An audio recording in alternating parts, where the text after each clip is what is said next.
Saudi আরবের মক্কায় হজযাত্রীদের জন্য বাড়ি ভাড়া না করা এবং এক বাড়ি দেখিয়ে অন্য বাড়িতে হাজির রাখার অভিযোগে চ্যালেঞ্জার ট্রাভেলসকে কালো তালিকাভুক্ত করেছে সৌদি আরবের হজ ও ওমরা মন্ত্রণালয়।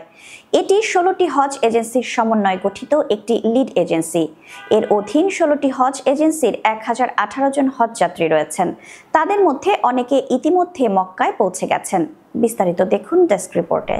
রোববার রাতে বাংলাদেশের ধর্ম মন্ত্রণালয় ও হজ এজেন্সিগুলোর সঙ্গে সৌদি সরকারের হজ ও ওমরা মন্ত্রণালয়ের ভার্চুয়াল সভায় দেশটির হজ ও ওমরা মন্ত্রণালয়ের উপমন্ত্রী হাসান আল মোনোয়ার এ তথ্য জানান। সৌদি সরকারের এই ব্যবস্থা গ্রহণের ফলে চ্যালেঞ্জার ট্রাভেলসের লাইসেন্সের অনুকূলে মোনাজ্জেম বা প্রতিনিধিত্বকারী ব্যক্তির পাসপোর্ট জব্দ, ভিসা বাতিল এবং সৌদি আরবে তার চলাচল সীমিত করে দিয়েছে। এর ফলে ১৬টি হজ এজেন্সির ১,০১৮ জন হজযাত্রী দুর্ভোগে পড়তে পারেন। ভার্চুয়াল সভায় উপস্থিত একাধিক সূত্র জানিয়েছে, সভায় সৌদি উপমন্ত্রী বাংলাদেশি হজযাত্রীদের বাড়ি ভাড়ায় কয়েকটি এজেন্সির অনিয়মের কথা উল্লেখ করেন। তিনি জানান, প্রায় ১৫,০০০ হজযাত্রীর বাড়ি ভাড়ার কাগজপত্রের সঙ্গে প্রকৃত বাড়ির কোনো মিল নেই। অনেক হজযাত্রীর বেলায় কাগজপত্রে বাড়ি ভাড়া দেখানো হয়েছে, প্রকৃতপক্ষে বাড়ি ভাড়া হয়নি বা এক বাড়ি দেখিয়ে অন্য বাড়িতে হজযাত্রী রাখা হচ্ছে। এ কারণে ১৫,০০০ হজযাত্রীর মিনার কার্ড তারা অবরুদ্ধ করে রেখেছেন। চ্যালেঞ্জার ট্রাভেলসের মালিক হাব সভাপতি সৈয়দ গোলাম সারোয়ার অবশ্য দাবি করেছেন, চ্যালেঞ্জার ট্রাভেলসকে কালো তালিকাভুক্ত করা হয়নি।